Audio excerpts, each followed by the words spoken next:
सर्वात अगोदर ह्याला खोलायचं, नंतर याचे 3 नट काढायचे. हा हे बघा, हे 10चे 3 नट असतात, 10चे. हा हे असे बेरिंग काढायचे. बेरिंग गेलेली.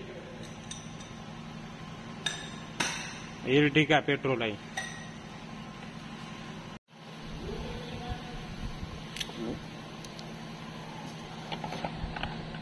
नंतरच बाकीचे नट बसवणे, कारण की अगोदर डायरेक्ट पाण्याने न आवळता हाताने पहिले टाईट करून घेणे थोडं, त्यानंतरच पाना लावणे त्याला.